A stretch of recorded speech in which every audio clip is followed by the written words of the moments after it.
ఒక మనిషిని ఇబ్బంది పెడితేనో లేదా ఒక మనిషిని బాధ పెడితేనో ప్రభుత్వాన్ని ప్రశ్నించడం ఆగిపోతుంది అనుకోవడం, లేదా ప్రభుత్వం చేసిన తప్పులను వేలెత్తి ఎవరు చూపించారని అనుకోవడం ఆ ప్రభుత్వం యొక్క మూర్ఖత్వం అవుతుంది.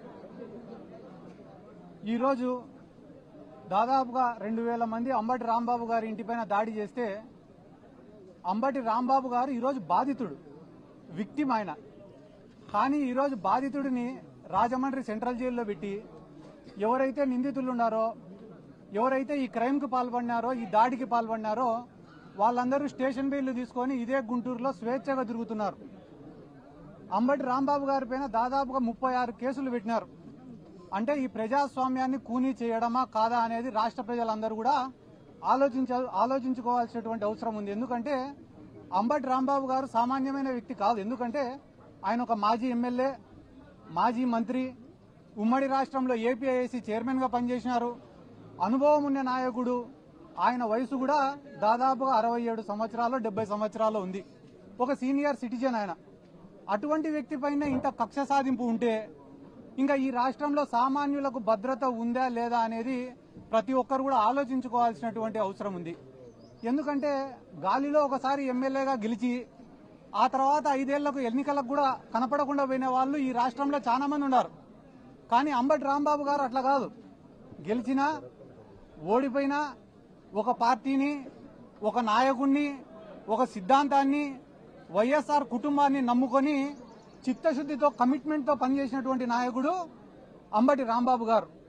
నిన్న అసెంబ్లీలో ఆయన జైల్లో ఉన్నారు. ఆయన పైన 30 కేసులు పెట్టినారు. అయినా కూడా కడుపు మంట సాలలే వీళ్ళకందరికీ. నిన్న తెలుగుదేశం పార్టీ వాళ్ళు ఫీజు రియంబర్స్మెంట్ బకాయిలు ఏమైనారా అంటే సమాధానం లేదు.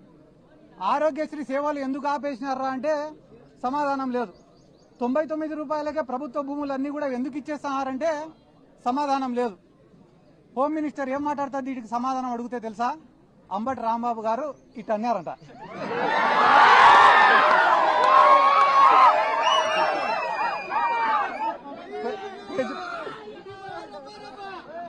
ప్రజలకు ఉపయోగపడే సమస్యలు 100 అడిగితే దానిలకు సమాధానం చెప్పకుండా అంబటి రాంబాబు గారు ఇట్ అన్నారు. అది దేనికి సంకేతం ఇస్తున్నాడు అంబటి రాంబాబు గారు అని అంటున్నారు. చెయ్యి అయినది, గడ్డం అయినది. అంటే ఈ రాష్ట్రంలో తెలుగుదేశం వాళ్ళు చేసేది ఏమరా అంటే మంచి సబ్జెక్టును అంతా పక్కకు దొబ్బేసి పనికి మాలినది ఒక్కటి పట్టుకుంటారు. ఈ రోజు వాళ్ళు ఏమనుకుంటున్నారు, టీడీపీ వాళ్ళంటే అంబటి రాంబాబు గారిని ఇబ్బంది పెడుతున్నాం, బాధ పెడుతున్నామని అనుకుంటున్నారు. కానీ అంబటి రాంబాబు గారు ఏమనుకుంటున్నారు, నేను వైఎస్ఆర్ కాంగ్రెస్ పార్టీ కోసం పోరాడతానా, అందుకు నేను గర్వపడుతున్నా అనుకుంటున్నాడు. ఆయన అట్లా అనుకునే రోజులు మీరు ఆయనను బాధ పెట్టేది లేదు, ఆయనను పీకేది కూడా లేదని చెప్పి జీవితంలో ఎప్పుడైనా ఒకటి ఉంటుందన్నా, ఏంది రాది అంటే మనం చేసే తప్పులు మనకు చాలా చిన్నగా కనిపిస్తాయి, కానీ ప్రపంచానికి చాలా పెద్దగా కనిపిస్తాయి. అదే రకంగా మనం చేసే మంచి మనకు చాలా పెద్దగా కనిపిస్తుంది, కానీ ప్రపంచానికి చాలా చిన్నగా కనిపిస్తుంది. ఈ రోజు కూటమి ప్రభుత్వం యొక్క పరిస్థితి ఏమరా అంటే పొద్దున్న నుంచి రాత్రి వరకు చేసేటివన్నీ కూడా తప్పులే, అయినా కూడా వాళ్ళ కళ్ళకు అవి కనపడ్డంలే. తిరుమల లడ్డు విషయమే దీనికి ఉదాహరణ. వాళ్ళ దృష్టిలో తిరుమల లడ్డు అనేది చాలా చిన్న విషయం, కానీ అది చిన్న విషయం కాదన్నా. పోయి వీళ్ళు వెంకటేశ్వర స్వామితో పెట్టుకున్నారు, నామరూపాలు లేకుండా పోతారు అతి త్వరలో అని కూడా ఈ సందర్భంగా నేను తెలియజేస్తున్నా. మనసుతో ఆలోచించే వాళ్ళు, మనస్సాక్షితో ఆలోచించే వాళ్ళు, దైవభక్తి ఉన్నవాళ్ళు, దేవుడి పైన నమ్మకం ఉన్నవాళ్ళు, జనసేన పార్టీలో కావచ్చు, తెలుగుదేశం పార్టీలో ఉన్న వాళ్ళు కూడా 80% మంది ఈ లడ్డూకు సంబంధించి వాళ్ళు చేస్తున్న తప్పుడు ప్రచారాలను ఒప్పుకోవడం లే ఈరోజు. కాబట్టి అంబటి రాంబాబు గారిని ఏదో జైలుకు పంపించినంత మాత్రాన ఈ పోరాటం ఆగిపోతుంది, ఇంకా ఎవరు మాట్లాడరు అని అనుకోవడం వాళ్ళ అవివేకం. ఎందుకంటే అంబటి రాంబాబు గారికి జైలుకు పంపించిన రోజు నుంచి ఈ రోజు వరకు వైఎస్ఆర్ కాంగ్రెస్ పార్టీ మాట్లాడడం పక్కన పెట్టండి, మా మౌనిక గారే అద్భుతంగా మాట్లాడుతున్నారు, అనర్గళంగా మాట్లాడుతున్నారు, ధైర్యంగా మాట్లాడుతున్నారు. జరిగిన దాడి గురించి, జరిగిన అన్యాయం గురించి రాష్ట్ర ప్రజలకు స్పష్టంగా వివరించినారు మౌనిక గారు. నిజంగానే మీకు కూడా మా ప్రత్యేక అభినందనలు కూడా తెలియజేస్తున్నాక. ఎందుకంటే మీరు యాక్టివ్ పాలిటిక్స్ లో లేకపోయినా కూడా ప్రజలకు అంత అర్థమయ్యే విధంగా చెప్పడం నిజంగానే చాలా సంతోషం. ఎందుకంటే 10 మంది ఆలోచింపజేసే విధంగా మీరు మాట్లాడినారు. మీరు మాట్లాడిన ఒక గొప్ప మాట ఏమరా అంటే, రాళ్లు రువ్వుతున్నా, కత్తులు దూస్తున్నా, గోడల్లో నుంచి గుణపాలు దింపుతున్నా కూడా అంబటి రాంబాబు గారు భయపడలేదంటే ఆయనకు వ్యవస్థలపైన ఉండేటటువంటి నమ్మకం అని ఒక గొప్ప మాట మాట్లాడడం నిజంగానే మా అందరికీ చాలా సంతోషించదగిన విషయం అని చెప్పి సందర్భంగా తెలియజేసుకుంటూ, కానీ ఒక్క బాధ ఏమరా అంటే మీరు ఒక తప్పు కూడా మాట్లాడినారు.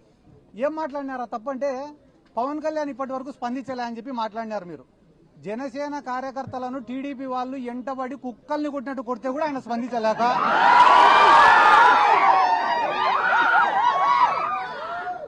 కుక్కల్ని కొట్టినట్టు ఆ వీధిలో చొక్కాలు చింపి కొడితే కూడా పవన్ కళ్యాణ్ స్పందించలే.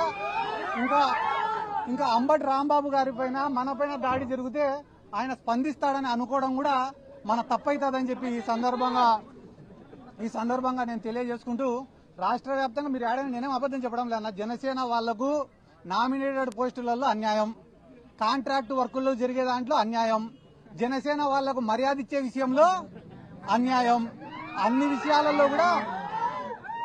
విషయాలలో వాళ్ళు నెత్తి నోరు కొట్టుకుంటా అంటే కూడా ఈ పవన్ కళ్యాణ్ స్పందించుకోవడం లేదు. ఎందుకంటే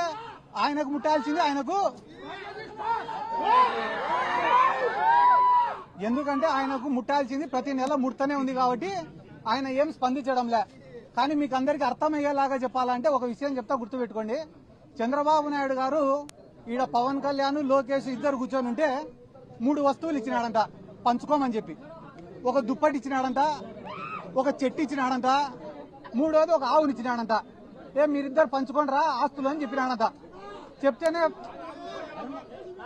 చెప్తేనే లోకేష్ ఏమన్నాడంట, అన్నా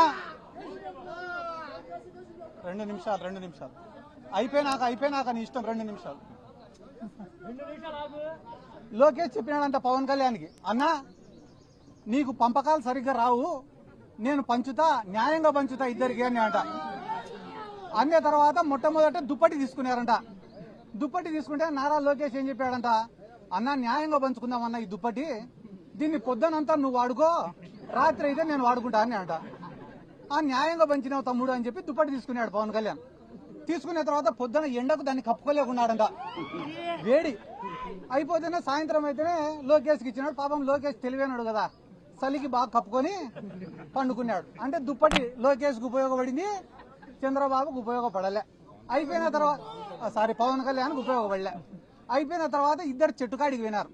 చెట్టుకాడికి పోతే మళ్ళా లోకేష్ వచ్చి, అన్న ఇది కూడా న్యాయంగా పంచుతానా, నేను అధర్మం పాటించాను అని చెప్పి, చెట్టు పై భాగం అంతా నేను తీసుకుంటా, కింది భాగం అంతా నువ్వు తీసుకొని నాన్న అంట. అంటే చెట్టుకు నీళ్లు పోసేదంతా పవన్ కళ్యాణ్, వచ్చిన పండ్లు తినేదంతా లోకేష్.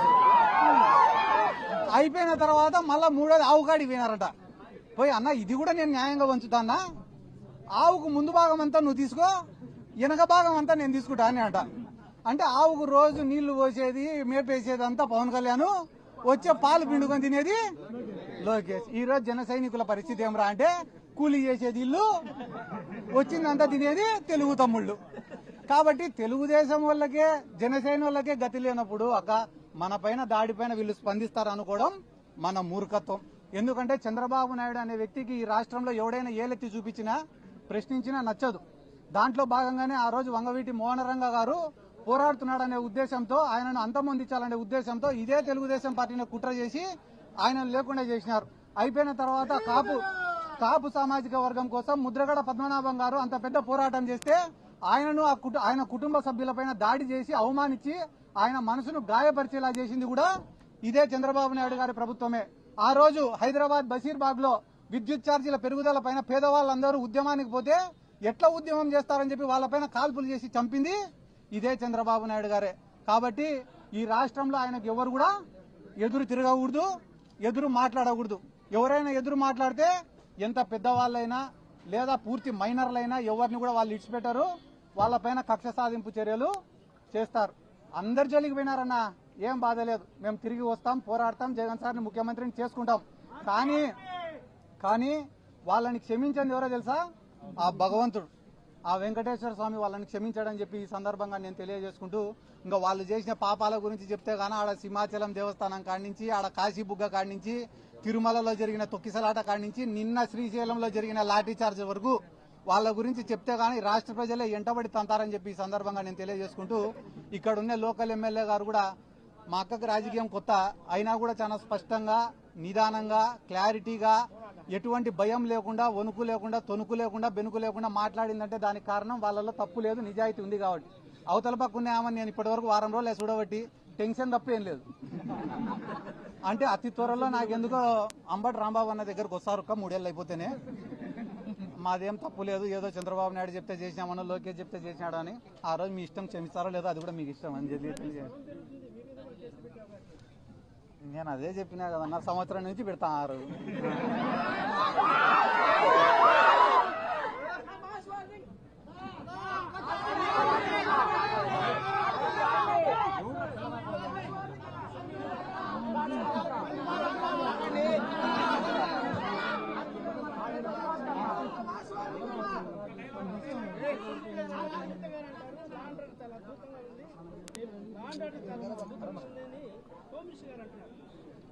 హోమ్ మినిస్టర్ గారు నిన్న అంబటి రాంబాబు గారిని ఎవరు తిట్టినారో సాక్ష్యాలు ఇవ్వండి, వాళ్ళని ఎత్తుకపోయి స్టేషన్లో వేసి సెల్లులో వేసి లాఠీని ఎత్తి వాళ్ళ కొడతామన్నారు.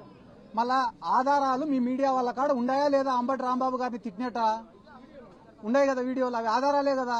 మళ్ళీ ఆధారాలు లేవంటున్నారు. అదే రకంగా ఈరోజు రాష్ట్రంలో లా అండ్ ఆర్డర్ లేదు, వాళ్ళు ఏమంటారు? ఆటోమేటిక్గా ఉంది అంటారు. కాబట్టి వాళ్ళు ఎస్ అంటే మీరు ఎస్ అనాలా, నో అంటే లేకుంటే నీ పైన నా పైన కేసు. అన్న దేవుని జోలికి పోయిన వాళ్ళకి ఎటువంటి శిక్ష అనేది ఇంకా అది చెప్పకూడదన్న. ఎందుకంటే కానీ దేనితోన్నా రాజకీయం చేయొచ్చు కానీ దేవుడితో కానీ భక్తుల మనోభావాలతో కానీ చేయకూడదు. ఈరోజు ఒక వెంకటేశ్వర స్వామి అంటే ఆంధ్ర రాష్ట్ర ప్రజలకో చిత్తూరు జిల్లా ప్రజలకో మాత్రమే సొంతమైనటువంటి స్వామి కాదు కదా. ప్రపంచ దేశాలలో ఉండే భక్తులు ఉన్నారు, హిందువులు అందరూ కూడా వెంకటేశ్వర స్వామిని ఎంతో పవిత్రంగా భావించి వస్తారు. ఒకవేళ నిజంగంటేనే దాంట్లో ఏదన్నా తప్పు జరిగినా కూడా చట్టం తన పని తను చేసుకొని పోవాలా తప్ప రాష్ట్రానికి పెద్ద దిక్కుగా ముఖ్యమంత్రి కుర్చీలో ఉన్న చంద్రబాబు నాయుడు గారు ఇన్నిసార్లు ప్రెస్ మీట్ పెట్టి దాంట్లో పందికోవనో లేకుంటే కానీ బాత్రూంలో గడిగే కెమికల్ ఉందనో లేకుంటే కానీ దాని యొక్క పవిత్రను తగ్గించే పని మాత్రం చెయ్యకూడదు. అది తప్పు. ఆ పని ఆయన పూనుకున్నాడంటే కేవలం ఇది రాజకీయ స్వార్థంతో చేస్తున్నాడు తప్ప దాంట్లో నిజం లేదని అర్థం.